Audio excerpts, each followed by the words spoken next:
El Mediterráneo guardaba sus secretos bajo un manto azul engañosamente tranquilo aquella mañana de julio. Mercedes Suárez no podía imaginar que el mar que había amado toda su vida se convertiría en su verdugo en cuestión de segundos.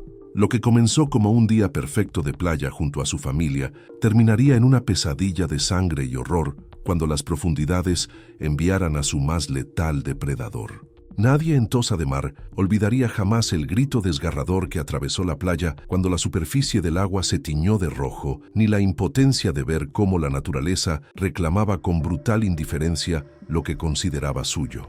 El sol de julio caía implacable sobre la costa catalana aquella mañana. Mercedes Suárez, de 85 años, ajustó el ala de su sombrero de paja mientras contemplaba el vaivén hipnótico de las olas en la playa de Tossa de Mar.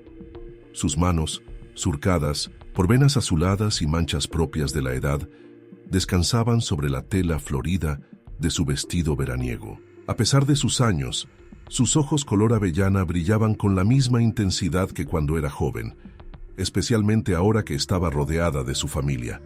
«Abuela, ¿seguro que no tienes calor con ese chal?», preguntó Silvia, su hija menor, mientras extendía la toalla sobre la arena dorada. Mercedes sonrió con esa serenidad que solo otorgan los años. «A mi edad, hija, más vale prevenir que curar. El aire del mar puede ser traicionero. Hacía 5 años que no visitaba la Costa Brava. Desde que falleció Antonio, su marido, los viajes se habían vuelto menos frecuentes. Sin embargo, Miguel, su hijo mayor, había insistido en que toda la familia se reuniera para estas vacaciones.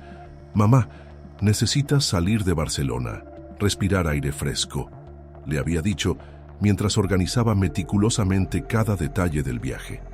Mercedes pesaba apenas 45 kilos. Los años habían ido consumiendo su cuerpo, dejándola frágil como una figurilla de porcelana. Sus hijos bromeaban diciendo que debían ponerle piedras en los bolsillos los días de viento, pero ella siempre respondía que lo que le faltaba, en peso, lo compensaba con carácter. La playa comenzaba a llenarse a medida que avanzaba la mañana. Familias enteras desplegaban sombrillas de colores, neveras portátiles y juguetes inflables. El aroma a protector solar se mezclaba con el olor salado del Mediterráneo, creando esa fragancia tan característica del verano español.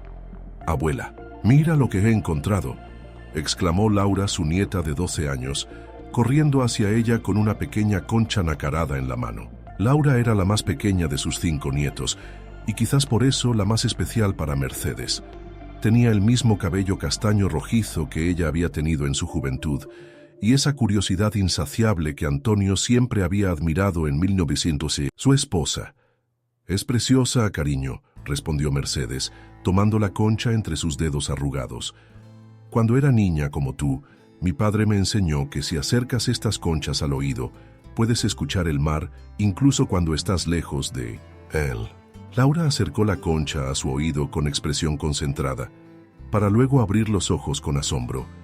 «Es verdad. ¿Cómo es posible, abuela?». Mercedes acarició el cabello de su nieta. «Hay muchas cosas en este mundo que parecen magia, pero tienen explicaciones científicas. Tu padre podría explicártelo mejor que yo». Miguel, que preparaba la nevera con bebidas frías a unos metros de distancia, sonrió al escuchar la conversación. Físico de profesión, siempre aprovechaba esos momentos para sembrar curiosidad científica en su hija. «En realidad», intervino, acercándose, «lo que escuchas no es el mar, sino el sonido de la sangre circulando por tu cabeza, amplificado por la forma de la concha. Pero», añadió guiñando un ojo a su madre, «me gusta más la explicación de la abuela». El resto de la familia fue llegando poco a poco a su rincón de playa. Carmen, la esposa de Miguel, con su característico sombrero de ala ancha. Pablo y Ana, los hijos adolescentes del matrimonio, ya embadurnados de crema solar y discutiendo sobre quién utilizaría primero la tabla de paddle surf que habían alquilado. Silvia y su marido Javier, que como siempre llegaban cargados con más cosas de las necesarias, incluyendo un pequeño altavoz Bluetooth del que emanaba suavemente música flamenca. Mercedes observaba a su familia con una mezcla de orgullo y nostalgia.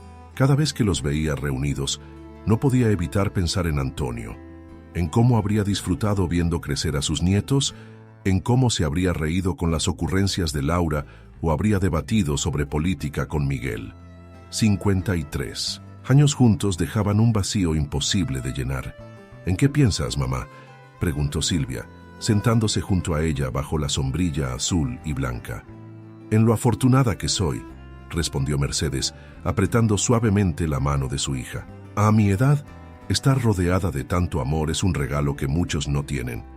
Silvia, siempre la más emotiva de sus hijos, sintió cómo se le humedecían los ojos. Somos nosotros los afortunados, mamá.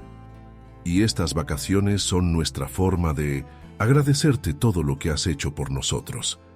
A lo lejos, un socorrista de piel bronceada y shorts rojos izaba una bandera amarilla. Miguel, siempre atento a los detalles, lo señaló. Parece que hay que tener cuidado con las corrientes hoy, comentó frunciendo ligeramente el ceño. Mejor nos quedamos cerca de la orilla. Mercedes asintió distraídamente mientras observaba a otros bañistas. Algunas familias abandonaban el agua al ver la señal, mientras que otros parecían ignorarla completamente. La playa estaba cada vez más concurrida. Era alta temporada, y Tossa de Mar, con su castillo medieval elevándose sobre el mar y sus aguas cristalinas, era uno de 1900 los destinos favoritos, tanto de españoles como de turistas extranjeros. ¿Has visto cuántos alemanes hay este año?, comentó Javier, señalando a un grupo cercano que había desplegado toallas con la bandera germana. El turismo está volviendo con fuerza después de la pandemia. La pandemia había sido un periodo especialmente difícil para Mercedes. El aislamiento, el miedo constante, ver las noticias cada día con el recuento de fallecidos. A su edad, cada día parecía un regalo robado al destino. Pero había sobrevivido, vacunada y con anticuerpos, como bromeaba Miguel, más fuerte que un roble centenario. Laura, inquieta como siempre, tiró suavemente de la manga del vestido de su abuela. ¿Vienes conmigo a la orilla? Solo a mojarnos los pies, lo prometo. Mercedes miró a su nieta con ternura. A sus 85 años, el simple acto de levantarse de la silla plegable requería un esfuerzo considerable. Sus rodillas, desgastadas por la artrosis, protestaban con cada movimiento. Sin embargo, la ilusión en los ojos de Laura era irresistible. Claro que sí, cariño. Ayúdame a levantarme. Con una agilidad sorprendente para su edad, Mercedes se irguió apoyándose en el brazo de Laura. Se quitó las sandalias de esparto y las dejó cuidadosamente bajo la silla. No vayan muy lejos, advirtió Carmen desde su posición bajo la sombrilla, sin levantar la vista de la novela que estaba leyendo. Y Laura, no sueltes a la abuela. La niña asintió con seriedad, consciente de la responsabilidad que se le otorgaba. Tomó firmemente la mano de su abuela, y juntas comenzaron a caminar hacia la orilla. La arena caliente bajo los pies daba paso gradualmente a una más húmeda y compacta, a medida que se acercaban al agua. Mercedes sentía cada paso como una pequeña victoria contra el tiempo. En Barcelona, sus días transcurrían entre la rutina hogareña, las visitas médicas y alguna que otra salida al mercado o a misa los domingos. Aquí, frente al inmenso azul del Mediterráneo, se sentía extrañamente rejuvenecida, como si el mar le devolviera por un instante la vitalidad de su juventud. Abuela, ¿es verdad que nadabas desde la playa hasta las boyas cuando eras joven?, preguntó Laura mientras sus pies tocaban ya la espuma de las olas. Mercedes rió suavemente. Tu padre exagera. Nadaba bien, es cierto, pero no era ninguna campeona olímpica. Tu abuelo, en cambio, podía pasar horas en el agua. Decía que el mar le limpiaba el alma. Un recuerdo fugaz cruzó su mente. Antonio nadando de espaldas, su cuerpo bronceado contrastando con el azul turquesa, llamándola para que se uniera a él. Fue en esa misma playa, durante su luna de miel en 1956. Entonces, Tossa era un pequeño pueblo pesquero, no el destino turístico en que se había convertido. El agua fría acarició los pies de Mercedes, provocándole un escalofrío placentero. Laura soltó una risita al sentir las olas jugueteando entre sus tobillos. El agua está perfecta, abuela. ¿Podemos avanzar un poco más? Mercedes dudó un instante. Observó el horizonte, donde el azul del mar se fundía con el del cielo, en una línea casi imperceptible. A unos 100 metros de la orilla, varias boyas naranjas marcaban el límite para los bañistas. Más allá, algunas embarcaciones de recreo surcaban las aguas tranquilas. Solo un poco más, cariño. Recuerda que la bandera amarilla nos advierte de las corrientes. Dieron algunos pasos más, adentrándose hasta que el agua les llegaba a las pantorrillas. Mercedes sentía cómo la corriente tiraba suavemente de sus piernas, pero era un tirón leve, manejable. El agua estaba sorprendentemente clara. Podían ver pequeños peces plateados nadando entre sus pies, diminutos cangrejos escabulléndose bajo la arena. «Mira, abuela, peces», exclamó Laura, encantada con el espectáculo natural. Mercedes sonrió, contagiada por el entusiasmo de su nieta. En momentos así sentía que valía la pena haber llegado a una edad tan avanzada, poder compartir estas experiencias con una nueva generación. La vida no había sido siempre fácil. La posguerra, las estrecheces económicas, la enfermedad y muerte de Antonio, pero instantes como este compensaban cada dificultad. A lo lejos, Mercedes distinguió la figura del socorrista, observando atentamente a los bañistas. Era un joven alto, de complexión atlética, con el cabello decolorado por el sol y la sal. Por un momento, sus miradas se cruzaron y el chico le dedicó un saludo amable con la mano, que ella correspondió. «¿Sabes, Laura? Cuando tenía más o menos tu edad, mi padre me enseñó a respetar el mar», dijo Mercedes, sintiendo la necesidad de transmitir algo de su sabiduría. «Me dijo que el Mediterráneo es como un viejo amigo, generoso y acogedor la mayor parte del tiempo, pero impredecible cuando se enfada». Laura escuchaba atentamente, con esa capacidad de los niños para absorber las enseñanzas de sus mayores. «¿Y se enfada mucho?», preguntó con genuina curiosidad. «No muy a menudo en estas costas, pero cuando lo hace, hay que mantenerse a distancia», respondió Mercedes. «Por eso es importante hacer caso a las indicaciones de los socorristas». Una suave brisa marina alborotó el cabello canoso de Mercedes, refrescando su rostro. El aroma salado llenaba sus pulmones, mezclándose con los ecos de otros veranos, otras playas, otras versiones de sí misma. Por un instante, tuvo la extraña sensación de que el tiempo era circular y que todos los momentos de su vida existían simultáneamente en algún lugar del universo. «Abuela, el agua está perfecta», insistió Laura, interrumpiendo sus reflexiones.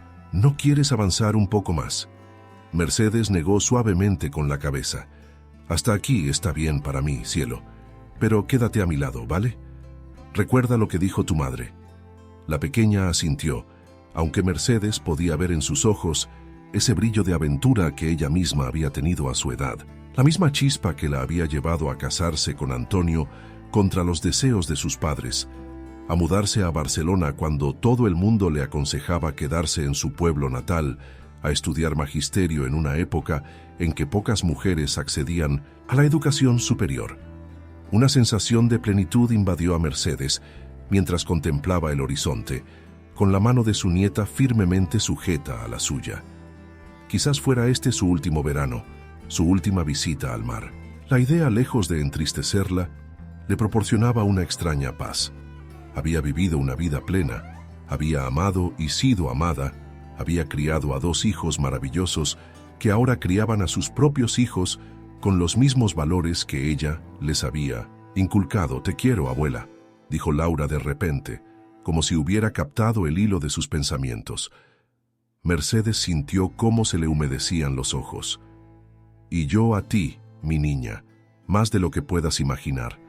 Las olas seguían llegando rítmicamente a la orilla, eternas en su danza, indiferentes al paso del tiempo humano. Mercedes respiró profundamente, saboreando el momento, guardándolo en su memoria como un tesoro precioso. El sol, el mar, la mano pequeña y cálida de Laura en la suya. Si este era su último recuerdo, sería un recuerdo perfecto. El cambio fue tan repentino que nadie tuvo tiempo de reaccionar. En apenas un instante, el ritmo apacible de la mañana se transformó en caos. La inmensidad azul del Mediterráneo, que hasta entonces había permanecido en calma, mostró su lado más impredecible cuando una ola inusualmente fuerte rompió contra la costa de Tossa de Mar. No era una ola descomunal, no era un tsunami, ni nada parecido a lo que se podría ver en los reportajes sobre desastres naturales. Era simplemente una ola traicionera, de esas que el mar forma caprichosamente cada cierto tiempo, sin aviso previo ni explicación aparente. Una combinación perfecta de corrientes submarinas, viento y la morfología del fondo marino. Mercedes y Laura estaban con el agua hasta las pantorrillas, disfrutando de la refrescante sensación cuando la ola golpeó. Surgió de pronto, levantándose apenas a 1 metro de altura, pero con una fuerza inusitada. El agua embistió primero contra Laura, que tambaleó pero logró mantener el equilibrio gracias a que sus pies estaban firmemente plantados en la arena. Para Mercedes, sin embargo, el resultado fue completamente diferente. Sus 45 kilos de peso no fueron rival para la fuerza del agua. La ola levantó su cuerpo frágil como si fuera una hoja seca, y en apenas 1 segundo la arrastró varios metros hacia atrás, rompiendo el agarre de su mano con la de Laura. Mercedes sintió el tirón, la pérdida de control, la violenta separación de su nieta. Sus pies perdieron contacto con la arena y de repente se encontró suspendida en el agua, a merced de la corriente. ¡Abuela! El grito desesperado de Laura atravesó la playa como un relámpago. La niña extendió su mano intentando alcanzar a su abuela, pero ya era demasiado tarde. Mercedes se alejaba rápidamente, arrastrada por la resaca de la ola que volvía al mar llevándosela consigo. El primer instinto de Mercedes fue intentar ponerse en pie, recuperar el contacto con el fondo. Sus piernas se agitaron buscando tierra firme, pero solo encontraron agua. 3 metros, 4, 5. En cuestión de segundos la profundidad aumentó, hasta que ya no pudo tocar fondo. El pánico comenzó a invadirla mientras tragaba agua salada y sentía cómo la corriente la arrastraba cada vez más lejos de la orilla. En la playa, Laura corría paralela a la orilla, siguiendo la trayectoria de su abuela, gritando cada vez con más desesperación. Sus pies pequeños dejaban huellas en la arena mojada que desaparecían casi instantáneamente con el vaivén de las olas, como si el mar quisiera borrar toda evidencia de lo que estaba ocurriendo. «¡Mi abuela! ¡Se lleva a mi abuela!», chillaba, señalando hacia el mar, intentando que alguien la escuchara por encima del murmullo general de la playa, del sonido de las risas y conversaciones de los demás bañistas, ajenos aún a la tragedia que se estaba desarrollando. Miguel, que estaba ayudando a su hijo Pablo a ajustar la tabla de paddle surf, levantó la vista al escuchar los gritos. Al principio no comprendió lo que pasaba, pues desde su posición solo veía a Laura corriendo y señalando hacia el agua. Pero entonces su mirada siguió la dirección que indicaba su hija y el horror lo golpeó como un puñetazo en el estómago. A unos 20 metros de la orilla, las manos arrugadas de su madre se agitaban débilmente por encima de la superficie. ¡Mamá! El grito surgió de lo más profundo de su ser mientras soltaba la tabla y corría hacia el agua. «Carmen, llama al socorrista», gritó a su esposa, que ya se había puesto en pie bajo la sombrilla al percibir que algo grave ocurría. Mientras tanto, Mercedes luchaba con toda la energía que sus 85 años le permitían. Intentaba mantenerse a flote, recordando las nociones básicas de natación que había aprendido décadas atrás. «Mantén la calma, no gastes energía, mueve los brazos lentamente», se repetía mentalmente. Pero el miedo es un enemigo poderoso. Sentía el ardor del agua salada en su garganta, la opresión en el pecho, la fatiga en sus músculos desacostumbrados al esfuerzo. A pesar de todo, Mercedes no se rendía. Pensaba en Laura, en la impresión que debía haberse llevado la pobre niña, en lo traumático que sería para ella si su abuela se ahogaba frente a sus ojos. Ese pensamiento le dio fuerzas para seguir luchando, para mantener la cabeza por encima del agua, aunque sus brazos y piernas ya protestaban por el esfuerzo. En la playa, la alarma ya se había extendido. Carmen había corrido hasta la torre del socorrista gritando y señalando hacia donde Mercedes luchaba por su vida. Javier Martínez, el socorrista de turno, un joven de 26 años con 6 temporadas de experiencia, captó inmediatamente la gravedad de la situación. Sin perder un segundo agarró el salvavidas naranja, se colgó el silbato al cuello y saltó de la torre. ¡Fuera del agua! ¡Todo el mundo fuera del agua!, gritaba mientras corría hacia la orilla, haciendo sonar el silbato con fuerza para alertar a los bañistas. Sabía que en situaciones así, lo primero era despejar la zona para facilitar el rescate y evitar más víctimas. El silbato y los gritos del socorrista crearon una reacción en cadena. Los bañistas más cercanos a la orilla comenzaron a salir, confundidos al principio, luego alarmados al comprender que algo grave ocurría. Padres agarrando a sus hijos, parejas recogiendo apresuradamente sus pertenencias, curiosos acercándose para ver qué pasaba. La playa, antes escenario de diversión y relajación, se transformaba rápidamente en el escenario de un drama. Miguel había llegado ya a la orilla e intentaba adentrarse en el agua cuando sintió una mano firme agarrándolo por el hombro. Era Adrián, el segundo socorrista que acababa de llegar corriendo desde el otro extremo de la playa. «No entre, señor. La corriente es muy fuerte hoy, solo empeoraría las cosas», le dijo con voz firme pero comprensiva. «Mi compañero ya va a por ella, es profesional». Miguel quiso protestar, quiso liberarse y lanzarse al agua para salvar a su madre. Toda la lógica del mundo le decía que el socorrista tenía razón, que él no estaba preparado para enfrentarse a esa corriente. Pero su instinto de hijo le gritaba que debía hacer algo, lo que fuera, para ayudar a su madre. «Es mi madre, es mi madre», repetía, mirando con desesperación hacia donde Mercedes seguía luchando contra el agua. Adrián mantuvo la calma, entrenado para lidiar con familiares en estado de shock. «Lo entiendo, señor, pero lo mejor que puede hacer ahora es dejar actuar a Javier. Él la traerá».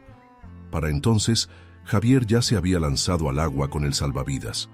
Sus brazadas potentes y seguras lo llevaban rápidamente hacia Mercedes, pero la distancia a cubrir era considerable. El socorrista calculó que la anciana se encontraba ya a unos 50 metros de la orilla, justo en la zona donde el fondo marino cambia bruscamente y el agua pasa de turquesa a un azul más oscuro.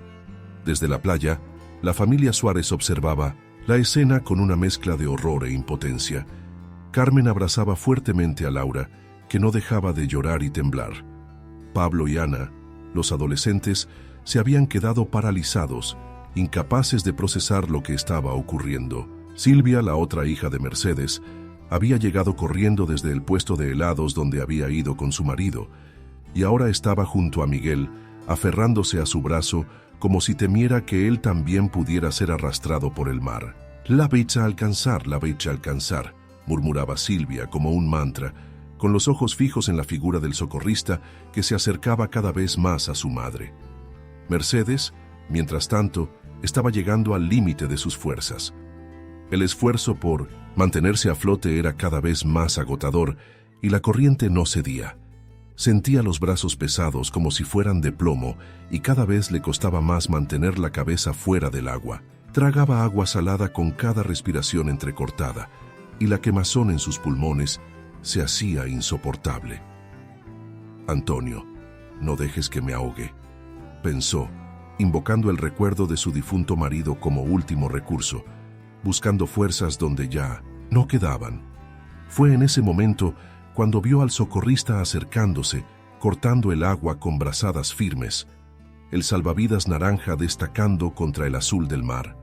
Un atisbo de esperanza surgió en su interior. «Solo un poco más, Mercedes, solo un poco más», se dijo, intentando mantenerse a flote unos segundos cruciales. Podía ver ya el rostro concentrado del joven socorrista, sus ojos fijos en ella mientras se acercaba con determinación. En la playa, la tensión era palpable. Decenas de bañistas se habían congregado en la orilla, siguiendo el drama que se desarrollaba mar adentro.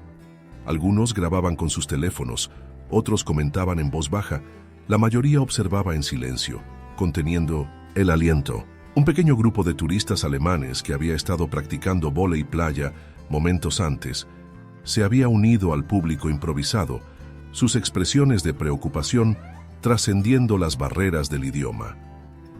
Adrián, el segundo socorrista, se mantenía en contacto por radio con la torre de vigilancia, desde donde otro compañero seguía la situación con prismáticos. También había avisado a la policía marítima que ya había despachado una lancha, aunque tardaría algunos minutos en llegar. ¿Por qué tarda tanto?, preguntó Miguel, su voz quebrándose por la angustia. Desde la orilla, la distancia parecía infinita y cada segundo se estiraba hasta parecer una eternidad. «Está haciendo todo lo que puede, señor», respondió Adrián, manteniendo la calma profesional. «La corriente es fuerte hoy, incluso para un nadador experimentado». Javier, efectivamente, estaba enfrentándose a una corriente más fuerte de lo que había anticipado. El agua tiraba de él, intentando desviarlo de su trayectoria, obligándolo a corregir constantemente su rumbo. Pero su entrenamiento y su determinación eran más fuertes. Brazada tras brazada se acercaba a Mercedes, cuyas fuerzas ya flaqueaban visiblemente. Cuando por fin llegó a su lado, Mercedes apenas podía mantenerse a flote. Sus brazos se movían débilmente, más por instinto que por un esfuerzo consciente. Sus ojos, enrojecidos por el agua salada, miraban al socorrista con una mezcla de alivio y resignación. «Tranquila, señora. Ya estoy aquí», dijo Javier, colocando el salvavidas entre ambos. «Agárrese a esto, no intente nadar, solo sujétese». Mercedes intentó agarrar el salvavidas, pero sus manos, entumecidas por el esfuerzo y la edad, apenas respondían. Javier tuvo que ayudarla, colocando él mismo los brazos de la anciana alrededor del flotador. «Eso es muy bien. Ahora vamos a volver a la orilla. Su familia está esperando», dijo el socorrista, intentando tranquilizarla mientras comenzaba a nadar de regreso, arrastrando el salvavidas con Mercedes. El regreso, sin embargo, estaba resultando más difícil de lo previsto. La corriente, que había arrastrado a Mercedes mar adentro, ahora dificultaba el retorno. Javier nadaba con todas sus fuerzas, pero la combinación del peso adicional y la fuerza del agua hacía que avanzaran muy lentamente. Desde la orilla, la familia Suárez seguía el rescate con el corazón en un puño. Podían ver que el socorrista había alcanzado a Mercedes, pero también que el regreso estaba siendo complicado. La figura naranja del salvavidas aparecía y desaparecía entre las olas, pareciendo a veces que no avanzaba en absoluto. «¿Por qué no llega la lancha?», preguntó Silvia, su voz apenas audible por la tensión. «Estará aquí en cualquier momento», respondió Adrián. Aunque él mismo empezaba a preocuparse por la demora. Fue entonces cuando ocurrió. Javier y Mercedes se encontraban aproximadamente a 20 metros de la orilla cuando el socorrista notó un cambio en el agua a su alrededor. Una calma repentina, un silencio submarino que cualquier nadador experimentado reconoce como una señal de peligro. Y luego, un movimiento, una sombra oscura que se deslizaba bajo el agua, acercándose desde las profundidades. El instinto de Javier le hizo detenerse y mirar a su alrededor, buscando confirmar lo que temía. Fue apenas un vistazo, un destello plateado bajo la superficie, pero suficiente para helarle la sangre. Un escalofrío recorrió su espalda mientras sus ojos se encontraban momentáneamente con los de Mercedes, que parecía haber captado su súbita atención. «¿Qué ocurre?», preguntó la anciana con voz débil, sus labios azulados por el frío y el agotamiento. Javier no tuvo tiempo de responder. El agua alrededor de ellos pareció vibrar, como si una corriente eléctrica la atravesara. Y entonces, sin previo aviso, la superficie se quebró violentamente a apenas unos metros de donde se encontraban. Una aleta dorsal cortó el agua como una daga, seguida de un movimiento poderoso que creó un remolino a su alrededor. El tiburón, atraído por las vibraciones erráticas en el agua y posiblemente por el color llamativo del salvavidas, había decidido investigar. En la playa, el grito colectivo fue instantáneo. Decenas de voces se alzaron al unísono cuando la aleta se hizo visible. Miguel sintió que el mundo se detenía, que el aire dejaba de entrar en sus pulmones, que su corazón se saltaba varios latidos. A su lado, Silvia se desplomó de rodillas en la arena, incapaz de sostenerse, Carmen apretó a Laura contra su pecho, intentando que la niña no viera lo que estaba ocurriendo, pero era demasiado tarde. Laura había visto la aleta, había entendido lo que significaba, y su grito se unió al clamor general. ¡Un tiburón! ¡Dios mío, hay un tiburón! Las voces se expandían por la playa como una onda expansiva, creando una oleada de pánico. Algunos bañistas retrocedían, alejándose de la orilla como si temieran que el predador pudiera salir a buscarlos. Otros se quedaban paralizados, incapaces de apartar la mirada de la escena que se desarrollaba frente a ellos. Adrián había agarrado unos prismáticos y ahora observaba con horror la situación. Podía ver claramente a Javier y a Mercedes, el salvavidas naranja destacando contra el azul, y la aleta oscura que patrullaba a su alrededor, cada vez en círculos más cerrados.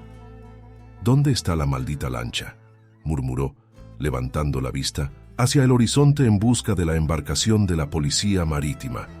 Sabía que era la única esperanza que tenían ahora mismo. En el agua, Javier tomaba la decisión más difícil de su carrera. Sabía que un tiburón rara vez ataca a un nadador solitario, pero la presencia de Mercedes, débil y posiblemente sangrando por algún rasguño, aumentaba el peligro. También sabía que si intentaban llegar a la orilla, el movimiento podría desencadenar el instinto predador del animal. «Señora», dijo manteniendo la voz lo más calmada posible, «necesito que se mantenga muy quieta. No se mueva, no salpique. Vamos a flotar tranquilamente hasta que llegue la lancha». Mercedes, cuyo rostro había adquirido una palidez mortal, asintió levemente. A pesar del terror que seguramente sentía, la anciana demostraba una serenidad sorprendente. Quizás porque a sus 85 años había enfrentado ya muchos miedos, o quizás porque el agotamiento había superado incluso al miedo, pero sus ojos miraban al socorrista con una confianza que Javier encontró conmovedora. «Mi nieta», susurró Mercedes, «no dejes que vea esto». El socorrista sintió un nudo en la garganta. «No lo verá, se lo prometo», respondió, aunque ambos sabían que era una promesa que no podía cumplir. El tiburón seguía nadando en círculos alrededor de ellos, cada vez más cerca. Javier podía verlo claramente ahora. Un tiburón azul, una especie normalmente no agresiva hacia los humanos, pero impredecible en estas circunstancias. Calculó que medía unos 3 metros, un espécimen adulto y poderoso. En la distancia, por fin, se escuchó el rugido de un motor. La lancha de la policía marítima estaba llegando. Las aguas del Mediterráneo escondían ese día un secreto inusual. A menos de 100 metros de la concurrida playa de Tossa de Mar, donde familias enteras disfrutaban del sol veraniego, un tiburón azul de aproximadamente 3 metros de longitud se había acercado peligrosamente a la costa. Era un comportamiento atípico para esta especie, que normalmente prefiere las aguas profundas y raramente se aproxima tanto a las zonas de baño. Los biólogos marinos, que posteriormente analizarían el incidente, apuntarían a varios factores que podrían explicar esta anomalía. Las corrientes inusualmente fuertes de los últimos días habían alterado los patrones de distribución de las presas habituales del tiburón. El aumento de la temperatura del agua, debido al cambio climático, estaba modificando el comportamiento de muchas especies marinas. Quizás algún vertido puntual de residuos orgánicos había atraído al depredador hacia la costa. Pero en ese momento, mientras Mercedes Suárez luchaba por mantenerse a flote y el socorrista Javier Martínez se esforzaba por alcanzarla, nadie en aquella playa podía imaginar la tragedia que estaba a punto de desarrollarse. El tiburón había estado nadando en círculos cada vez más cerrados, siguiendo patrones de caza ancestrales grabados en su ADN. Sus sentidos, extraordinariamente desarrollados, captaban las vibraciones en el agua producidas por Mercedes. Sus aletas pectorales, perfectamente diseñadas por millones de años de evolución, le permitían maniobrar con una precisión asombrosa, mientras su aleta caudal, poderosa y eficiente, le proporcionaba la propulsión necesaria para moverse a gran velocidad cuando fuera necesario. No había maldad en aquel animal, no había crueldad ni ensañamiento. Era simplemente un depredador siguiendo sus instintos, un eslabón más en la cadena alimentaria que durante milenios ha regulado la vida en los océanos. El tiburón azul, un animal normalmente tímido con los humanos, probablemente había confundido los movimientos erráticos de Mercedes en la superficie con los de una presa herida. Mercedes, exhausta por el esfuerzo de mantenerse a flote, apenas era consciente ya de lo que ocurría a su alrededor. El agua salada le escocía en los ojos, el cansancio nublaba su mente, y cada respiración entrecortada era una pequeña victoria contra la muerte que parecía acecharla. Cuando divisó al socorrista acercándose, un rayo de esperanza atravesó la niebla de agotamiento y miedo que la envolvía. A solo 20 metros de alcanzarla, Javier notó algo extraño en el agua. Una tensión repentina, una calma inusual. Sus años de experiencia en el mar le habían enseñado a leer sus señales, a interpretar sus mensajes, y ahora todos sus instintos le gritaban que algo no iba bien. Aceleró sus brazadas, consciente de que cada segundo podía ser crucial. Lo que ocurrió después quedaría grabado en la memoria de todos los presentes como una pesadilla en cámara lenta. Primero fue un destello bajo la superficie, un reflejo plateado que captó el ojo entrenado del socorrista. Luego, un movimiento rápido, una onda que se propagó por el agua como un escalofrío. Y finalmente, la visión que helaría la sangre de los testigos en la playa. Una aleta dorsal, oscura y amenazadora, cortando la superficie del agua a escasos metros de donde Mercedes luchaba por su vida. Tiburón. El grito surgió espontáneamente, de varios puntos de la playa. Las personas que seguían el rescate con prismáticos fueron las primeras en avistar al depredador, y la alarma se extendió rápidamente entre la multitud congregada en la orilla. En el agua, Mercedes, ajena a la nueva amenaza, seguía concentrada en mantenerse a flote mientras esperaba la llegada del socorrista. Su cuerpo, débil por la edad y el esfuerzo, apenas respondía ya a sus órdenes. Sus piernas se movían por puro instinto. Sus brazos parecían pesar 1 tonelada cada uno. El sol, que momentos antes había sido una presencia agradable en la playa, ahora parecía burlarse de ella reflejándose sobre el agua, cegándola intermitentemente con cada bamboleo de las olas. El tiburón, mientras tanto, había detectado los movimientos erráticos de Mercedes.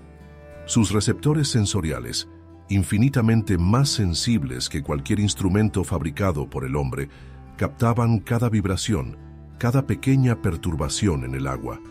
El tiburón azul posee una de las más extraordinarias capacidades para detectar sangre en el agua, pudiendo percibir una parte por millón a kilómetros de distancia. No se sabe con certeza si Mercedes tenía alguna herida menor que estuviera sangrando, o si simplemente sus movimientos desesperados atrajeron al depredador. Pero el resultado fue el mismo. Con un movimiento fluido, producto de millones de años, de evolución como cazador perfecto, el tiburón se acercó a la superficie. Su cuerpo hidrodinámico, de un azul metálico en el lomo que se degradaba hasta un blanco nacarado en el vientre, se deslizaba por el agua sin apenas crear resistencia. Sus ojos negros y fríos fijos en el objetivo. En la playa, el horror se había apoderado de la familia Suárez. Miguel gritaba desesperado, intentando una y otra vez liberarse del agarre del segundo socorrista para lanzarse al agua. Silvia había caído de rodillas en la arena, incapaz de sostenerse, mientras sus labios se movían en una oración silenciosa. Carmen mantenía abrazada a Laura, cubriéndole los ojos con su mano, aunque la niña luchaba por ver qué estaba pasando, por entender por qué todos gritaban, por qué su padre estaba tan alterado. ¡Mamá! ¡Mamá! Los gritos de Miguel resonaban por toda la playa, desgarradores en su impotencia. A su alrededor, decenas de bañistas contemplaban la escena con una mezcla de horror y fascinación. Ese instinto primario que nos lleva a no poder apartar la mirada de la tragedia. Javier, el socorrista, se encontraba ahora en una situación imposible. A escasos metros de Mercedes, debía decidir si continuar el rescate poniendo en riesgo su propia vida o salvarse a sí mismo. Su entrenamiento le había preparado para muchas situaciones de emergencia, pero nunca para algo así.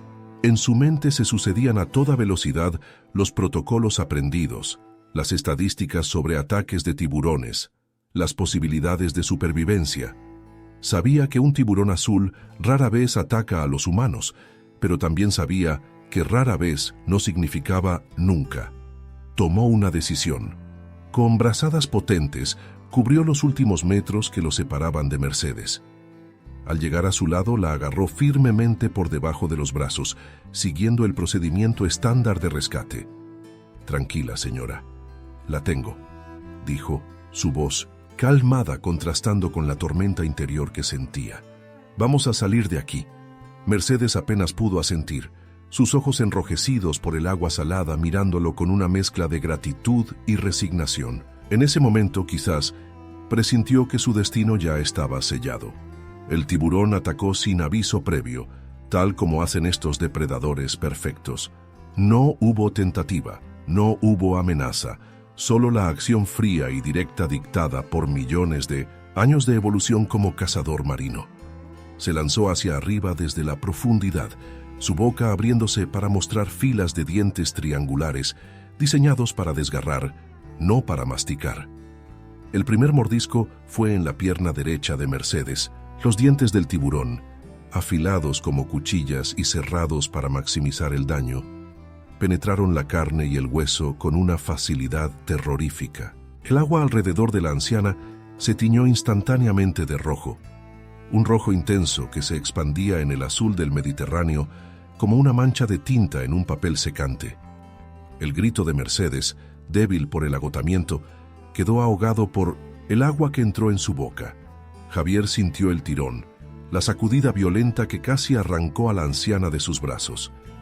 Por un instante, socorrista y víctima quedaron suspendidos en un limbo de confusión y horror, incapaces de procesar lo que estaba ocurriendo. En la playa el grito colectivo fue ensordecedor. Padres cubrían los ojos de sus hijos, parejas se abrazaban en busca de consuelo, extraños se unían en su horror compartido. La familia Suárez se había convertido en el epicentro de una tragedia que todos presenciaban, pero nadie podía detener. Miguel había dejado de luchar contra el socorrista que lo contenía. Su cuerpo se había quedado rígido, paralizado por un horror que superaba cualquier pesadilla. A su lado, Silvia se había desmayado, su cuerpo inerte sobre la arena caliente. Carmen seguía abrazando a Laura, pero la niña había conseguido girarse y ahora miraba hacia el mar, sus ojos dilatados por un terror que la marcaría para siempre. El tiburón, siguiendo su patrón natural de ataque, se había alejado tras el primer mordisco. Era una táctica de caza común en estos depredadores: atacar, retirarse para evitar la posible defensa de la presa y luego volver para alimentarse cuando la víctima está debilitada por la pérdida de sangre. Pero la sangre en el agua, ese olor primitivo que despierta en los tiburones su instinto más básico, lo atrajo de nuevo casi inmediatamente. Javier intentaba desesperadamente arrastrar a Mercedes hacia la orilla, pero el peso de la anciana, ahora inerte, dificultaba sus movimientos. Además, la sangre que manaba de la herida formaba una estela roja que lo seguía, como un faro macabro para el depredador. «Resista, señora, ya casi estamos», gritaba el socorrista, aunque en su interior sabía que la situación era desesperada. La playa parecía estar a kilómetros de distancia, aunque en realidad solo los separaban unas decenas de metros. El segundo ataque fue más violento que el primero. El tiburón, estimulado por la sangre y los movimientos erráticos de sus presas, embistió con toda su fuerza. Esta vez, sus dientes se cerraron sobre el torso de Mercedes. La potencia de la mordida, capaz de ejercer una presión de cientos de kilos por centímetro cuadrado, destrozó tejidos, órganos y huesos. La anciana, que ya apenas estaba consciente por la pérdida de sangre del primer ataque, no tuvo tiempo ni de gritar. El impacto fue tan fuerte que arrancó a Mercedes de los brazos de Javier. El socorrista sintió cómo el cuerpo de la anciana se separaba del suyo, arrastrado por la fuerza implacable del depredador.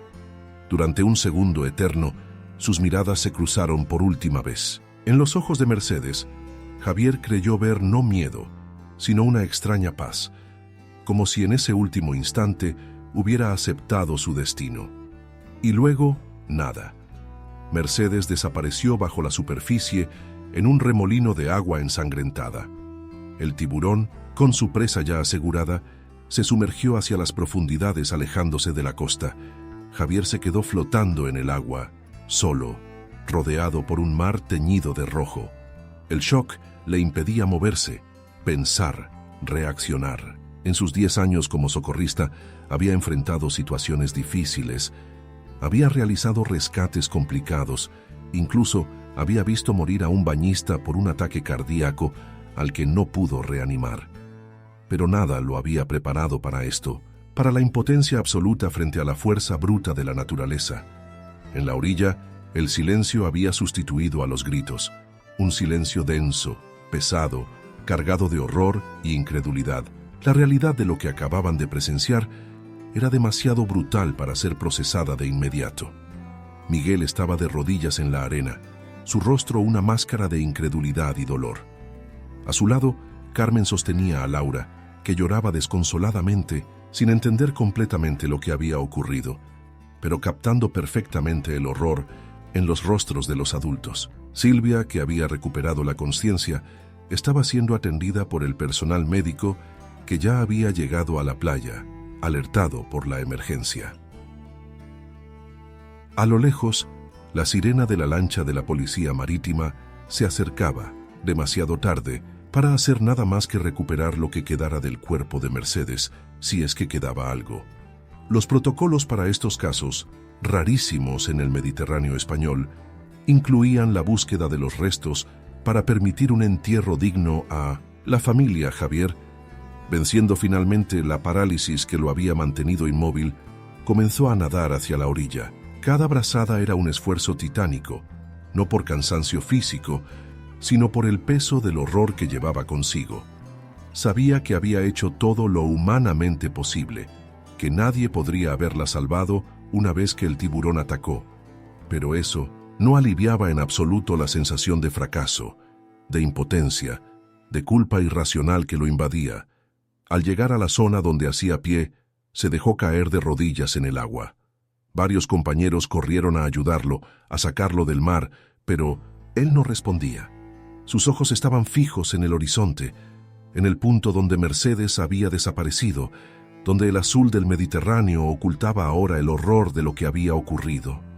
No pude salvarla, murmuraba una y otra vez, mientras sus compañeros lo arrastraban a la orilla.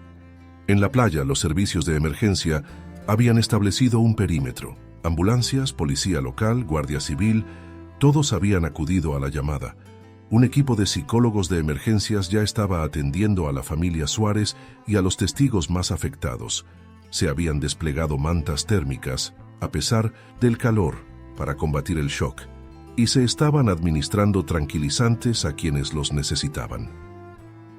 A unos 100 metros de la orilla, la lancha de la policía marítima patrullaba en círculos, buscando algún rastro del tiburón o de Mercedes. Sus potentes focos barrían la superficie mientras un buzo se preparaba para sumergirse, aunque todos sabían que las posibilidades de encontrar a la anciana con vida eran nulas. La noticia ya se estaba extendiendo por la población. Altavoces, en las playas vecinas, ordenaban a los bañistas salir del agua inmediatamente. Helicópteros sobrevolaban la costa, buscando desde el aire cualquier señal del tiburón. Las autoridades, conscientes del pánico que podía desatarse, intentaban mantener la calma, pero el rumor del ataque ya corría de boca en boca, amplificado y distorsionado con cada repetición. En la playa de Tossa de Mar, la familia Suárez se enfrentaba a la realidad más cruel. Miguel, abrazado a sus hijos, intentaba procesar lo improcesable. ¿Cómo explicar a unos adolescentes que su abuela había sido devorada por un tiburón frente a sus ojos? ¿Cómo consolar a una niña de 12 años que había soltado la mano de su abuela momentos antes de la tragedia? ¿Cómo seguir adelante después de un horror así? Y mientras tanto, a varios kilómetros de la costa, el tiburón azul se sumergía en las profundidades del Mediterráneo, ajeno al dolor humano que había causado, siguiendo simplemente las leyes de la naturaleza, que lo habían convertido en uno de los depredadores más perfectos del océano. El capitán Ramón Vega detectó la transmisión de emergencia cuando la lancha de la Policía Marítima se encontraba patrullando a medio kilómetro de la costa de Tossa de Mar. El mensaje llegó entrecortado a través de la radio, pero las palabras clave fueron suficientes para comprender la gravedad de la situación. Ataque, bañista, tiburón. 3 términos que juntos formaban una combinación que no había escuchado en sus 15 años de servicio en el Mediterráneo. Central.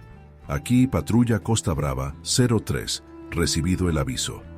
Nos dirigimos a Tossa inmediatamente, respondió Vega, mientras hacía un gesto a su compañero, el suboficial Ernesto Ribes, para que aumentara la potencia de los motores.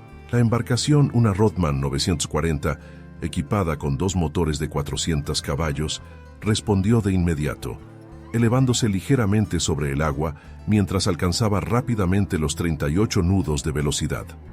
Según el protocolo, un ataque de tiburón entra en la categoría de emergencia máxima, ¿correcto?, preguntó Marta Ferrer, la bióloga marina que acompañaba a la patrulla ese día como parte de un programa de monitoreo de especies protegidas. Vega asintió, su rostro bronceado por años, de exposición al sol ahora contraído en una expresión de preocupación profesional. Así es, aunque en 30 años solo hemos documentado 2 ataques no provocados en toda la Costa Brava, uno en 1992 y otro en 2018, ninguno mortal. La lancha cortaba el agua con precisión, dejando una estela blanca de espuma tras de sí. Desde la proa, Ribes escudriñaba el horizonte con binoculares de alta potencia, buscando alguna señal de actividad inusual en la zona de baño frente a la playa principal de Tossa. Allí, en la zona este de la playa, gritó de repente señalando hacia un punto donde se podía distinguir un grupo de personas aglomeradas en la orilla y algo de movimiento en el agua. Veo a alguien en el agua. Parece un socorrista. Y hay algo más. Vega tomó los binoculares. Al enfocar la escena, sintió un escalofrío recorrer su espalda. A unos 50 metros de la orilla, pudo distinguir claramente la figura de un socorrista con un chaleco rojo intentando mantener a flote lo que parecía ser una persona mayor. Y cerca de ellos, cortando la superficie del agua como un cuchillo, la inconfundible aleta dorsal de un tiburón. Máxima potencia, Ernesto, y prepara el rifle, ordenó Vega, refiriéndose al rifle aturdidor que formaba parte del equipo de emergencias de la lancha, diseñado específicamente para situaciones como esta. No era un arma letal, sino un dispositivo que emitía fuertes descargas eléctricas en el agua para ahuyentar a depredadores marinos sin causarles daño permanente. Mientras, la lancha acortaba rápidamente la distancia. En la playa se había desatado el caos. Los socorristas habían activado todos los protocolos de emergencia, haciendo sonar las alarmas y desplegando la bandera roja que indicaba prohibición absoluta de baño. Los bañistas salían del agua en estampida, algunos llorando, otros gritando, la mayoría en estado de shock por lo que acababan de presenciar. Adrián López, el segundo socorrista en la playa, coordinaba la evacuación mientras mantenía contacto constante por radio con los servicios de emergencia que ya se dirigían al lugar. A su alrededor, un cordón de seguridad improvisado intentaba mantener a los curiosos alejados de la orilla, aunque la escena en el agua ejercía una atracción casi hipnótica sobre la multitud. Por favor, manténganse alejados de la orilla, repetía Adrián una y otra vez, su voz ronca de tanto gritar. Los servicios de emergencia están en camino. En el centro de aquel torbellino de actividad se encontraba la familia Suárez, atrapada en una pesadilla que se desarrollaba frente a sus ojos. Miguel, contenido físicamente por 2 bañistas que habían acudido a ayudar, gritaba el nombre de su madre mientras intentaba liberarse para lanzarse al agua. Silvia, su hermana, había sufrido un desvanecimiento y estaba siendo atendida por una enfermera que se encontraba de vacaciones en la playa. Carmen, la esposa de Miguel, abrazaba con fuerza a Laura, intentando que la niña no viera lo que estaba ocurriendo, aunque era ya demasiado tarde. «La lancha, ya viene la lancha», gritó alguien entre la multitud, señalando hacia el horizonte donde se podía distinguir la embarcación de la policía marítima aproximándose a toda velocidad. En el agua, la situación había tomado un giro devastador. El tiburón, un ejemplar de tiburón azul de considerable tamaño, había atacado a Mercedes Suárez. Javier Martínez, el socorrista que había intentado rescatarla, se encontraba ahora ante una decisión imposible. La violencia del ataque había sido tal que Mercedes había quedado gravemente herida en cuestión de segundos. La sangre que teñía el agua a su alrededor atraería inevitablemente más ataques. Con el corazón destrozado pero consciente de que permanecer allí solo pondría en peligro su propia vida sin posibilidad real de salvar a la anciana, Javier comenzó a nadar hacia la orilla. Cada brazada era una tortura. Cada metro ganado hacia la seguridad le pesaba como una losa de culpabilidad profesional. Había sido entrenado para salvar vidas, no para abandonarlas, pero también sabía que ningún protocolo de rescate contemplaba situaciones como esta. La lancha de la policía marítima llegó a la zona justo cuando el tiburón volvía a atacar. Desde su posición elevada, Vega y su equipo presenciaron el horror con impotencia. El agua se tiñó de rojo en un área cada vez mayor, mientras la silueta oscura del tiburón se movía frenéticamente alrededor de su presa. «Prepara el rifle. Ernesto», ordenó Vega, su voz profesionalmente controlada a pesar de la escena que presenciaba. «Y contacta con el equipo de buzos, código rojo». Rives asintió, ajustando los controles del rifle aturdidor mientras establecía comunicación con la central para solicitar el envío inmediato del equipo de buzos especializados. A su lado, Marta Ferrer, la bióloga marina, observaba la escena con una mezcla de horror profesional y fascinación científica. «Es un tiburón azul, Prionace glauca», comentó. Su entrenamiento científico tomando momentáneamente control sobre la reacción emocional. 3 metros aproximadamente, macho adulto. Es extremadamente raro que se acerque tanto a la costa y más aún que ataque a humanos. Vega asintió sin desviar la mirada de la escena. ¿Alguna razón para este comportamiento anómalo? Podría ser desorientación por las corrientes, algún vertido que haya alterado los patrones de caza, incluso enfermedad, respondió Ferrer. Necesitaríamos estudiarlo para estar seguros. Si podemos ahuyentarlo sin matarlo, mejor, decidió Vega. Pero la prioridad ahora es recuperar a la víctima y garantizar la seguridad de los bañistas. La lancha se aproximó cautelosamente al lugar del ataque.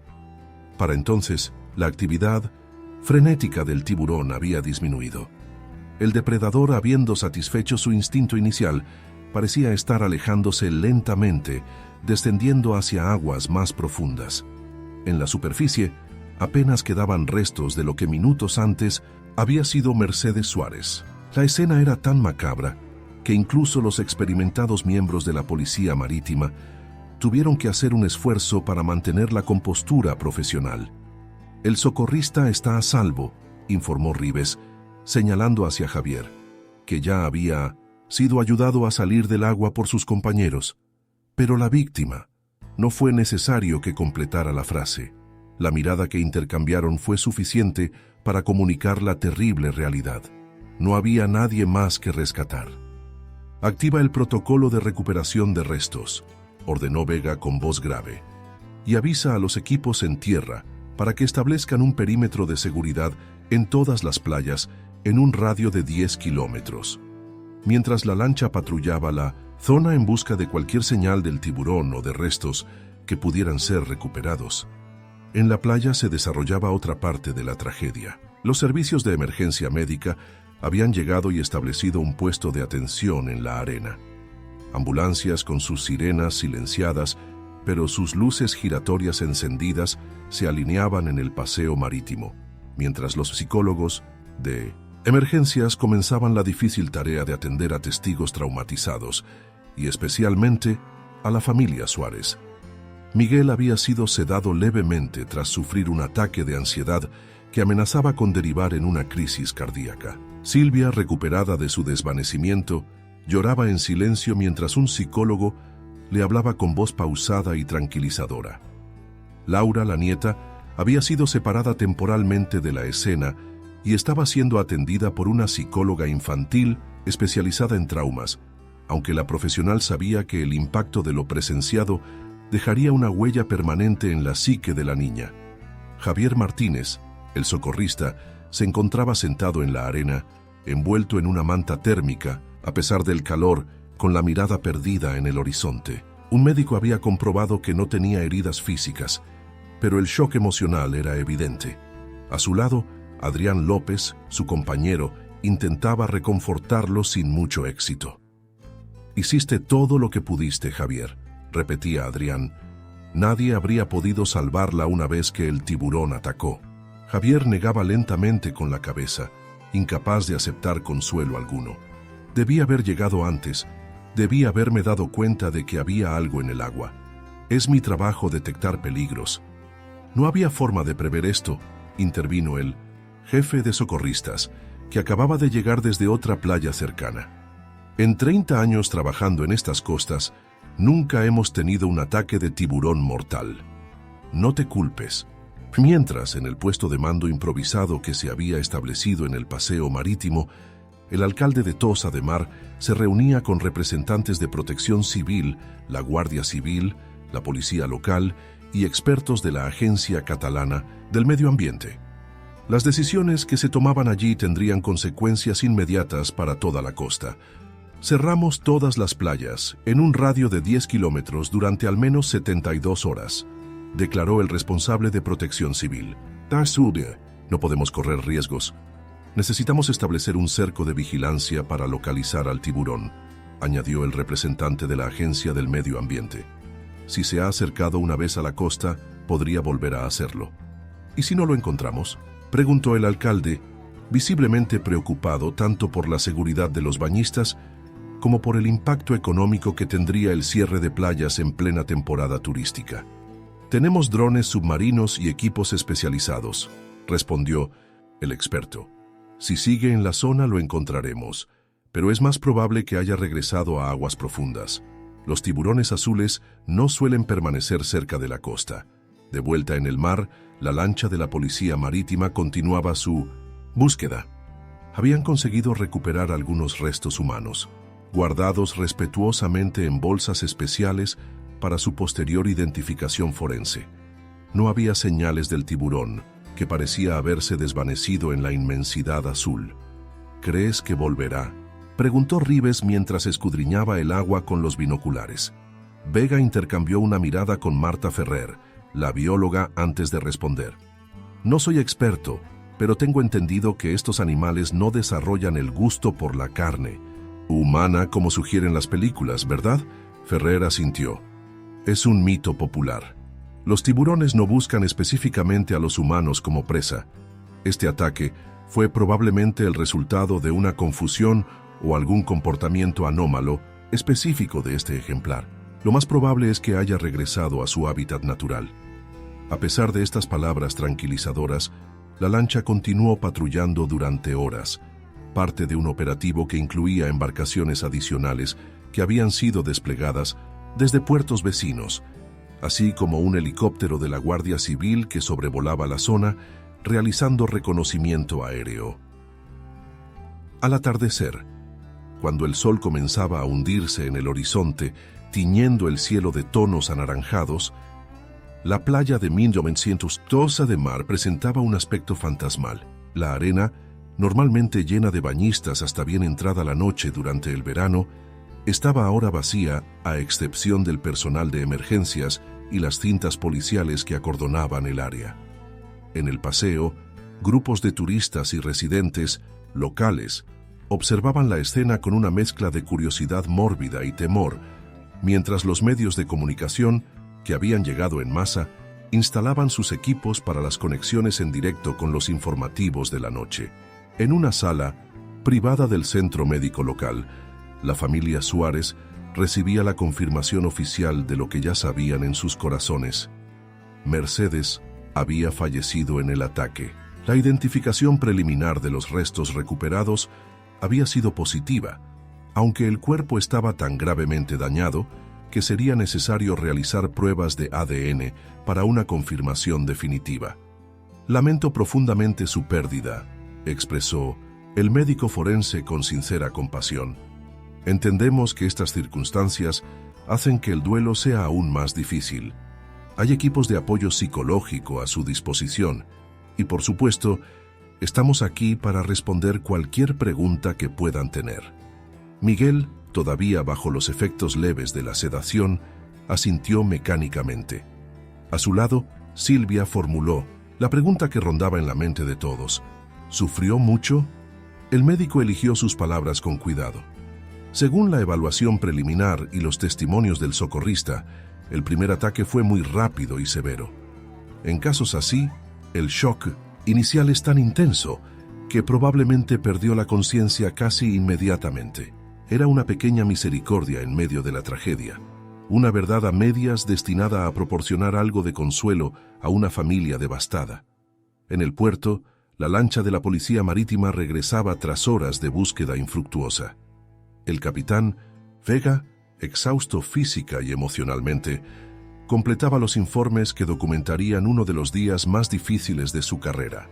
En su informe preliminar, anotó que, según la opinión experta de la bióloga marina, el tiburón había regresado probablemente a aguas más profundas y no representaba un peligro inmediato para otras zonas costeras.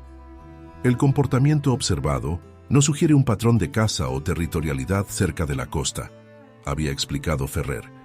Este incidente, aunque trágico, parece ser el resultado de una conjunción excepcional de factores que sería extremadamente improbable que se repitiera. Estas conclusiones, junto con la ausencia de nuevos avistamientos durante las horas de búsqueda intensiva, llevarían eventualmente a la reapertura escalonada de las playas en los días siguientes, aunque con mayor presencia de vigilancia y nuevos protocolos de seguridad implementados apresuradamente.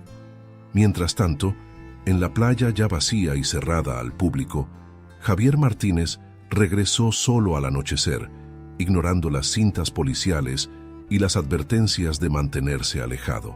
Necesitaba enfrentar el lugar de la tragedia, procesar lo sucedido, intentar encontrar algún tipo de paz interior.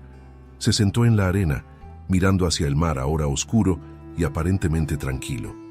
Las luces de las embarcaciones que seguían patrullando parpadeaban en la distancia. En su mente, reproducía una y otra vez los acontecimientos de la mañana, buscando algo que pudiera haber hecho diferente, alguna señal que hubiera pasado por alto, alguna acción que hubiera podido cambiar el resultado. «No fue tu culpa», dijo una voz detrás de él. Javier se giró para encontrarse con Miguel Suárez, que se había acercado silenciosamente. El hijo de Mercedes parecía haber envejecido 10 años en un solo día. Sus ojos, enrojecidos de tanto llorar, reflejaban un dolor inconmensurable. «Yo», comenzó Javier, pero las palabras se ahogaron en su garganta. «Los médicos nos han explicado que hiciste todo lo humanamente posible», continuó Miguel, sentándose pesadamente en la arena junto al socorrista. «Y Laura no deja de decir que intentaste salvarla, que nadaste hacia ella cuando todos los demás solo podíamos mirar». Javier sintió que las lágrimas que había estado conteniendo durante horas comenzaban a fluir libremente. No fue suficiente. «A veces, nada lo es», respondió Miguel con una sabiduría nacida del dolor. «Mi madre vivió 85 años. Fue amada, fue feliz. Su último día lo pasó con su familia, en un lugar hermoso. Nadie podría haber previsto este final».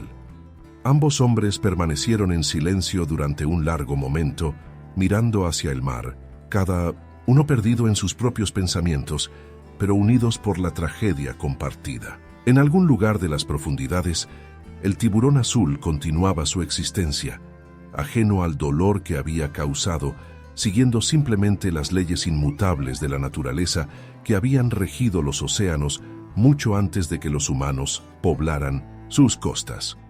Un furgón blanco con el distintivo de la Agencia Catalana del Medio Ambiente se detuvo en el paseo marítimo de Tossa de Mar exactamente a las 17:42 de aquella tarde. Del vehículo descendieron 3 personas: Gabriel Martí, biólogo marino especializado en tiburones con 20 años de experiencia; Claudia Roig, experta en comportamiento de depredadores marinos y responsable del Departamento de Especies Protegidas, y David Campos, técnico en oceanografía que cargaba un maletín con equipamiento especializado. Los tres caminaron con paso decidido hacia el puesto de mando que se había establecido cerca de la playa, ahora acordonada y vacía de bañistas. Mientras avanzaban, podían sentir las miradas de los curiosos y periodistas que se agolpaban tras las vallas policiales, ávidos de información sobre lo que se había convertido ya en la noticia más impactante del verano en la Costa Brava. ¿Tenemos imágenes del animal?, preguntó Martí a uno de los agentes de la policía marítima que los recibió. Algunas tomas desde la lancha y varios turistas grabaron con sus móviles desde la playa, respondió el agente mientras los conducía hacia una carpa donde se había instalado equipo informático. No son de gran calidad, pero se distingue claramente que es un tiburón azul. Dentro de la carpa, el capitán Ramón Vega los esperaba junto a Marta Ferrer, la bióloga que había estado en la lancha durante el rescate. En una pantalla, reproducían en bucle las imágenes captadas durante el incidente. Prionace glauca, macho adulto, aproximadamente 3 metros de longitud, confirmó Ferrer señalando la pantalla donde se podía distinguir claramente la característica forma hidrodinámica y el color azul intenso del tiburón. Comportamiento completamente anómalo para la especie. Claudia Roig se acercó a la pantalla estudiando atentamente las imágenes. El tiburón azul es pelágico, prefiere aguas abiertas y profundas. En mis 15 años estudiando cetáceos y grandes peces en el Mediterráneo, nunca he registrado un acercamiento tan extremo a la costa, y mucho menos un ataque no provocado a humanos.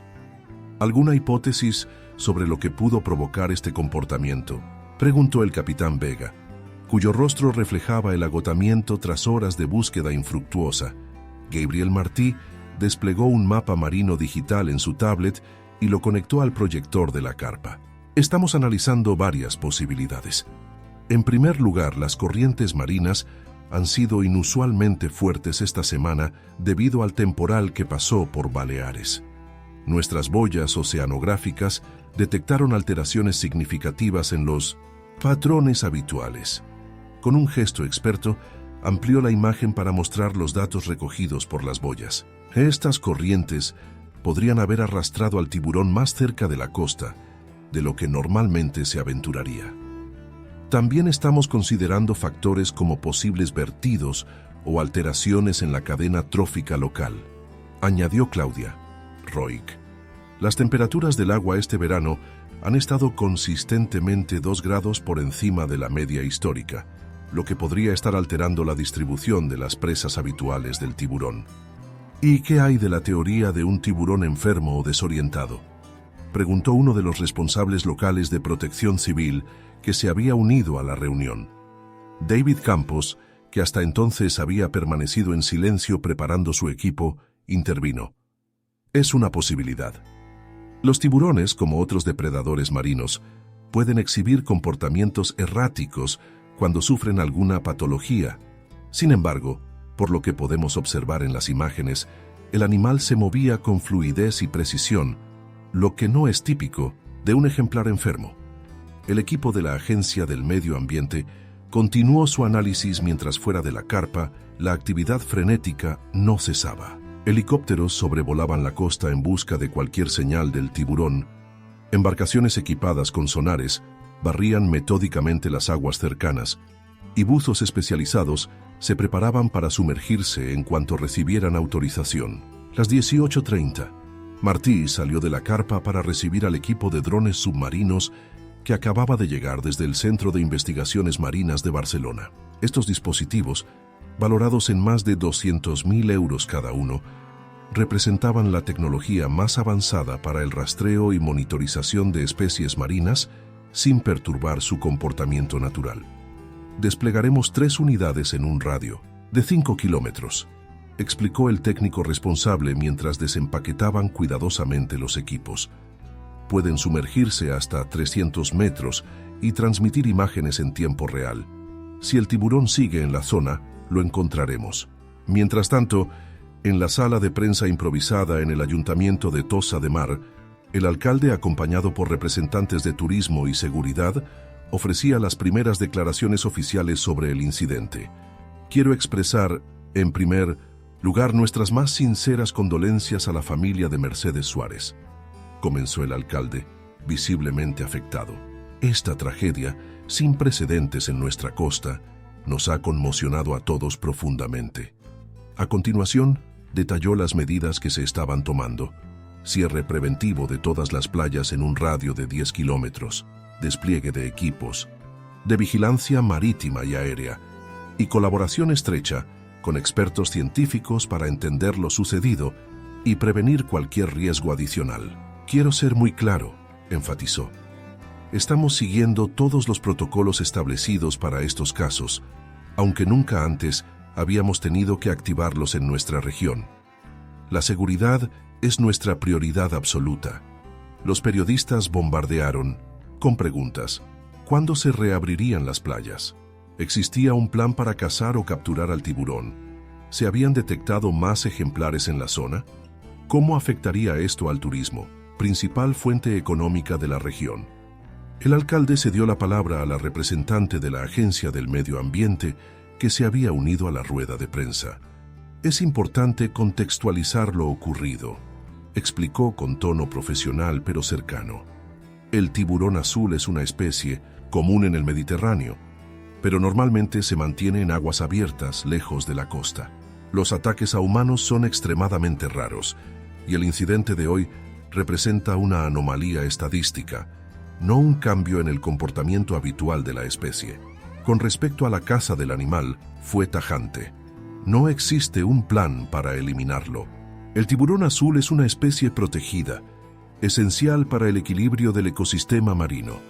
Nuestro objetivo es localizarlo para entender su comportamiento, no para cazarlo. De vuelta en la playa, al anochecer, los drones submarinos comenzaron su meticulosa búsqueda. Desde una embarcación especialmente acondicionada, los técnicos monitoreaban las imágenes que llegaban en tiempo real, escudriñando cada sombra, cada movimiento bajo la superficie. La luz natural declinaba rápidamente, pero los dispositivos estaban equipados con visión infrarroja y sensores de movimiento, capaces de detectar la presencia de grandes animales incluso en condiciones de baja visibilidad. A las 21:17, uno de los drones captó una silueta a unos 200 metros de profundidad y a casi 3 kilómetros de la costa. La forma hidrodinámica y el tamaño coincidían con las del tiburón azul que habían avistado durante el ataque. El equipo de la Agencia del Medio Ambiente se aglomeró alrededor de las pantallas estudiando las imágenes con atención profesional. Es nuestro amigo, casi con total seguridad, confirmó Martí tras analizar la secuencia. Está siguiendo una ruta hacia aguas más profundas, alejándose de la costa. Durante las siguientes 2 horas, el dron siguió discretamente al tiburón, registrando su comportamiento y dirección. El animal mantenía un rumbo constante hacia el este, adentrándose en aguas más profundas, exactamente donde esperarían encontrar normalmente a un ejemplar de su especie. Su comportamiento ahora es completamente normal para un tiburón azul, observó Claudia Roig mientras revisaba los datos que llegaban. Nada con movimientos fluidos, mantiene una velocidad constante y, lo más importante, se dirige hacia su hábitat natural en aguas abiertas. A medianoche, cuando el tiburón había alcanzado una profundidad de más de 400 metros y continuaba alejándose, Martí tomó la decisión de interrumpir el seguimiento directo. El dron había consumido gran parte de su batería, y las probabilidades de que el animal regresara a la costa eran prácticamente nulas, según todos los indicadores. Podemos afirmar con un alto grado de certeza que el tiburón ha abandonado la zona costera, declaró en la reunión de evaluación que se celebró a las 00:30 en la carpa de operaciones. Todos los datos que hemos recogido indican que ha regresado a su comportamiento habitual en aguas profundas. Esta evaluación, sin embargo, no significaba que las medidas de seguridad pudieran relajarse inmediatamente. El protocolo establecía un mínimo de 72 horas de vigilancia intensiva antes de considerar la reapertura de las playas, y se mantendrían patrullas aéreas y marítimas durante ese periodo. A la mañana siguiente, la doctora Roig presentó un informe preliminar a las autoridades y posteriormente a los medios de comunicación, explicando con detalle científico pero accesible lo que creían que había ocurrido. Basándonos en todos los datos disponibles, nuestra hipótesis principal es que este ejemplar de tiburón azul fue arrastrado inusualmente cerca de la costa por las fuertes corrientes marinas de los últimos días. Comenzó, mostrando mapas y gráficos que ilustraban su explicación. Una vez allí, posiblemente desorientado y fuera de su hábitat habitual, detectó las vibraciones en el agua producidas por la señora Suárez, que estaba en dificultades. Claudia hizo una pausa, consciente del impacto de sus siguientes palabras. Los tiburones no buscan activamente a los humanos como presa. En este caso, los movimientos erráticos de la víctima, luchando contra la corriente, pudieron ser confundidos por el tiburón con los de un animal herido o en dificultades, su presa habitual. Un periodista levantó la mano. ¿Entonces está diciendo que fue un caso de confusión? ¿El tiburón se equivocó? En términos simples, sí, respondió Roig. Los tiburones no tienen las capacidades cognitivas para decidir atacar a un humano como tal. Sus respuestas son principalmente instintivas, basadas en estímulos sensoriales. La combinación de encontrarse en un entorno inusual para él, las vibraciones en el agua y posiblemente otros factores como la salinidad alterada por las recientes lluvias, crearon una situación que desencadenó su comportamiento predatorio.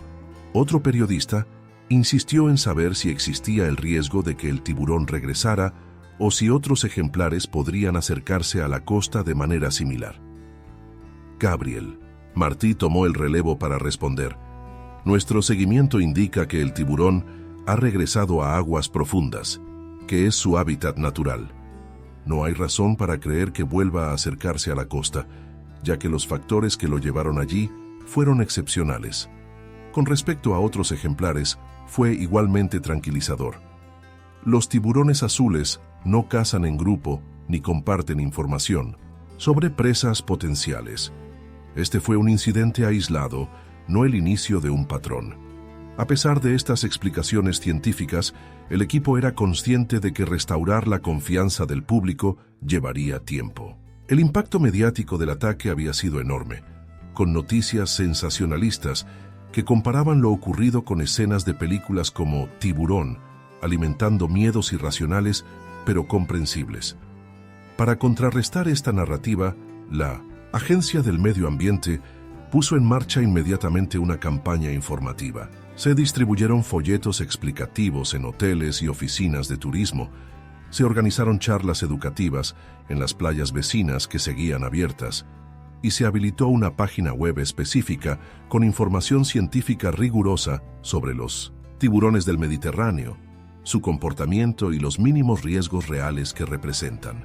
Es crucial que entendamos que los tiburones no son los monstruos que el cine ha retratado, explicaba Martí en una de estas charlas improvisadas a un grupo de turistas y residentes locales.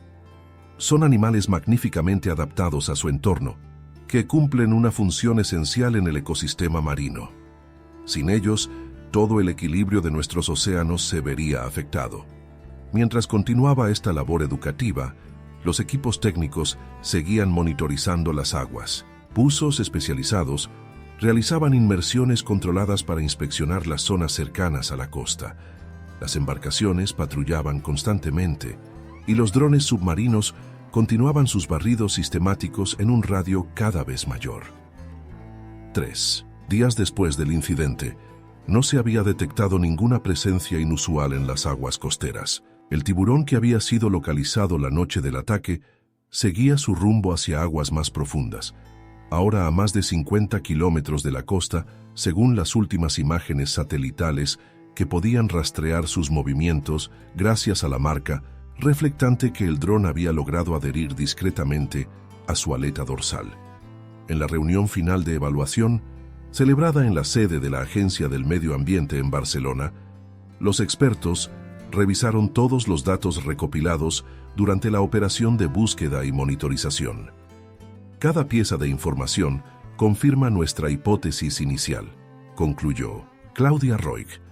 Este fue un incidente absolutamente excepcional, resultado de una combinación de factores ambientales y circunstanciales que sería extremadamente improbable que se repitieran. El informe final, que sería presentado a las autoridades y posteriormente publicado para conocimiento general, contenía además recomendaciones para reforzar los protocolos de seguridad en las playas de la región, mejora de los sistemas de monitoring, detección temprana, formación especializada para socorristas y actualización de los planes de emergencia para incluir específicamente procedimientos ante posibles avistamientos de grandes especies marinas cerca de la costa. No podemos garantizar que algo así no vuelva a ocurrir jamás, reconoció Martí en las conclusiones del informe. Los océanos son entornos dinámicos y en constante cambio, especialmente ahora con los efectos del cambio climático alterando patrones que han sido estables durante siglos. Pero sí podemos afirmar que el riesgo es estadísticamente minúsculo y que con las medidas adecuadas, nuestras playas seguirán siendo entornos seguros para el disfrute de residentes y visitantes. A las 12:00 del cuarto día tras el incidente, el alcalde de Tossa de Mar anunció oficialmente la reapertura escalonada de las playas, comenzando con las más alejadas del lugar del ataque y con restricciones iniciales que limitaban la distancia a la que los bañistas podían adentrarse en el agua. La primera playa en reabrir fue Calapola, a 5 kilómetros del lugar del incidente. A pesar del perfecto día de verano, con cielo despejado y temperaturas que rozaban los 30 grados, la afluencia fue significativamente menor de lo habitual para esa época del año. Los bañistas que se aventuraban al agua lo hacían con cierta aprensión, mirando constantemente alrededor y rara vez alejándose más de unos pocos metros de la orilla. En las aguas profundas del Mediterráneo, ajeno a todo el revuelo que había causado, el tiburón azul continuaba su existencia solitaria. Su sistema nervioso primitivo no registraba culpa ni arrepentimiento. No guardaba memoria del ataque en el sentido humano de recuerdo consciente. Simplemente seguía el programa biológico que millones de años de evolución habían inscrito en sus genes, un programa que lo convertía en una pieza fundamental del intrincado rompecabezas de la vida marina. El sonido del oleaje se había convertido en un desencadenante. Cada vez que Laura escuchaba el rítmico romper de las olas, aun estando a kilómetros de la costa, su cuerpo reaccionaba. Tensión muscular instantánea, respiración acelerada, sudor frío recorriendo su espalda. Habían pasado 3 semanas desde aquel día en Tossa de Mar, y la niña de 12 años todavía no había articulado más de 2 frases seguidas sobre lo ocurrido. No es inusual en casos de trauma infantil, explicó la doctora Marta Robles durante la tercera sesión con los padres de Laura.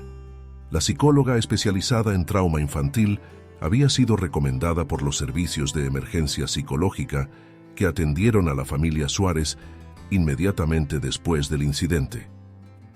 Laura está procesando lo que vio de la única manera que su mente puede manejar, compartimentando la experiencia. Miguel y Carmen, sentados frente a ella en la sala de consulta, decorada con tonos suaves y plantas naturales para crear un ambiente acogedor, intercambiaron miradas de preocupación. Ambos mostraban signos evidentes de agotamiento, con círculos oscuros bajo los ojos y una palidez que hablaba de noches sin dormir y días cargados de ansiedad. ¿Cuánto tiempo estará así?, preguntó Miguel, su voz casi un susurro. Apenas come. Tiene pesadillas constantes. Anoche la encontramos en la cocina a las 3 de la madrugada, mirando por la ventana completamente ausente. La doctora Robles colocó el bolígrafo sobre su libreta de notas y consideró cuidadosamente su respuesta. Sabía que lo que estos padres deseaban más que cualquier otra cosa era un cronograma para la recuperación de su hija, una fecha concreta en la que todo volvería a la normalidad. Pero el trauma no funciona así. No puedo darles un plazo específico, respondió con honestidad. Cada persona procesa el trauma a su propio ritmo. Lo que Laura experimentó Ver a su abuela ser arrastrada por la corriente y luego el ataque es algo que incluso muchos adultos tendrían dificultades para procesar. A su edad, con un cerebro aún en desarrollo, el impacto es aún más profundo. Carmen, que había mantenido la compostura en público desde el funeral, dejó escapar un sollozo ahogado. Me siento tan impotente. Ella solía contármelo todo, si ahora apenas me mira a los ojos. Laura no los está rechazando, aclaró la psicóloga. Está lidiando con sentimientos de culpa extremadamente complejos. En su mente, existe una conexión directa entre soltar la mano de su abuela y lo que sucedió después. Pero eso es absurdo, interrumpió Miguel, elevando ligeramente la voz. La corriente era demasiado fuerte. Laura no podría haber sostenido a mi madre aunque lo hubiera intentado. Nadie la culpa de nada. La doctora Robles asintió. Usted lo sabe, yo lo sé. Racionalmente quizás Laura también lo sabe, pero el trauma no opera en el ámbito racional. Se necesita tiempo y apoyo terapéutico para reconciliar lo que sabemos lógicamente con lo que sentimos emocionalmente. Mientras, la conversación con los padres continuaba en la consulta. Laura esperaba en la sala adjunta, diseñada específicamente para niños y adolescentes. Sin mostrar interés por los libros o juguetes disponibles, la niña permanecía sentada en un rincón, dibujando meticulosamente en un cuaderno. Llevaba haciéndolo desde que comenzó la terapia.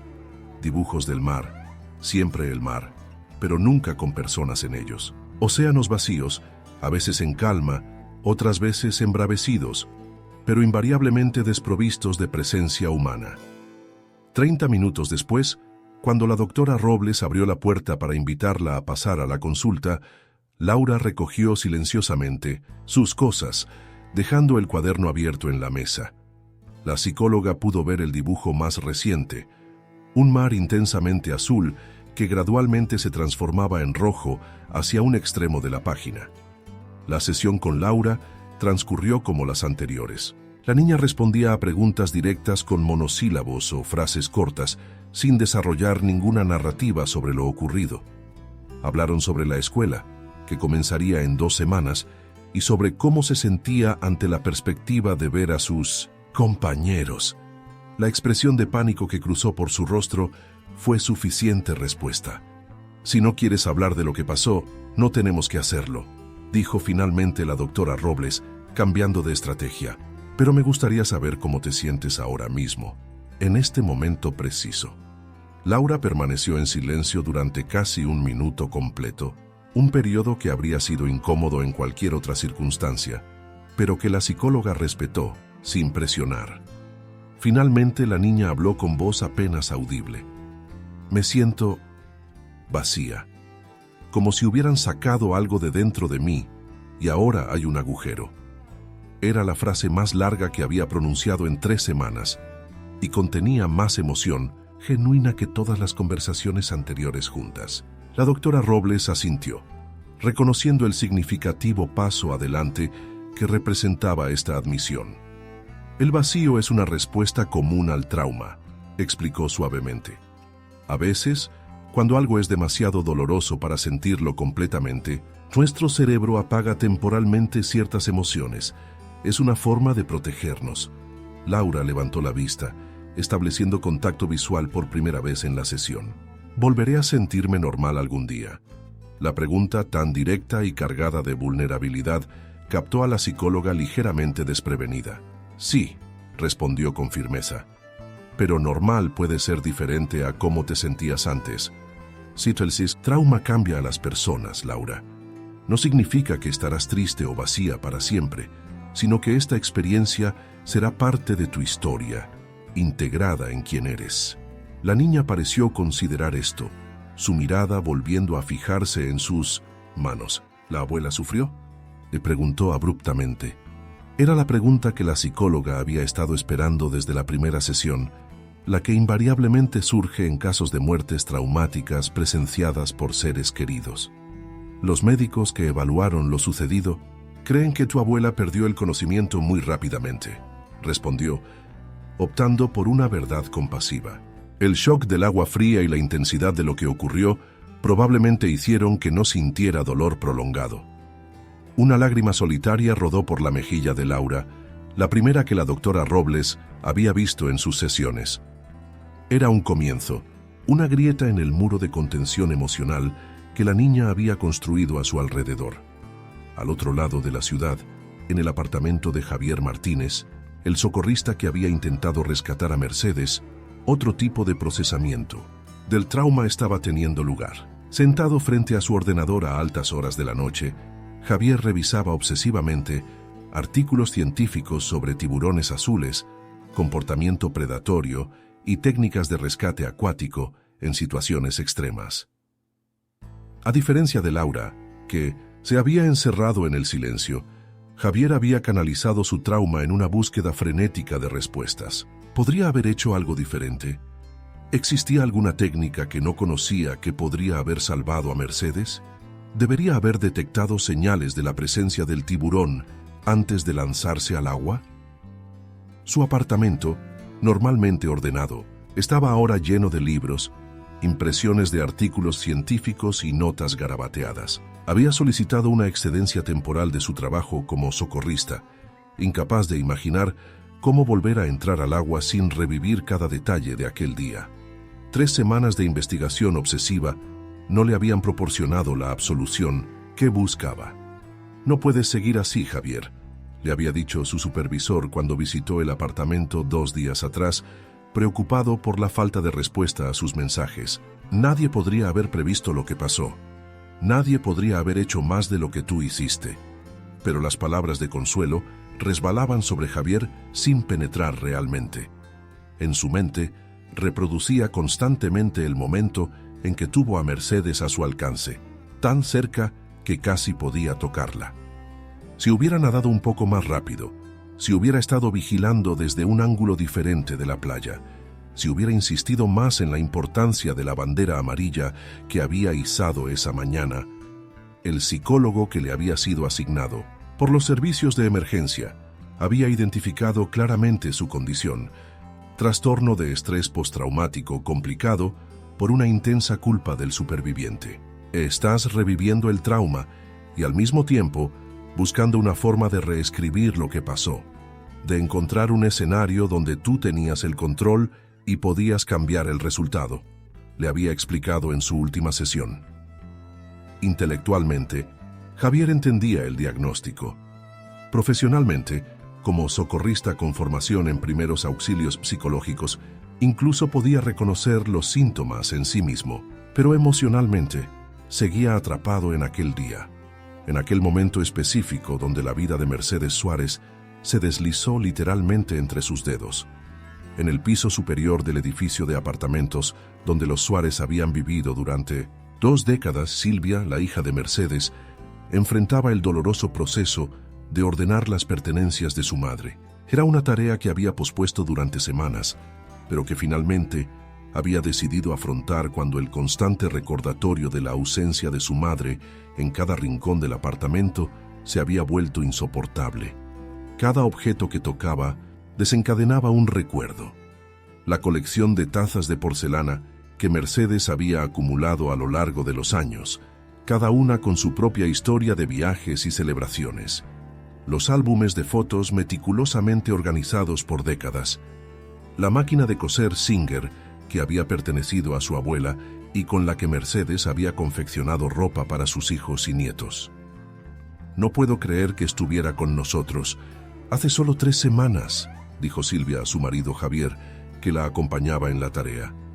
«A veces me parece que fue ayer y otras veces siento que han pasado años».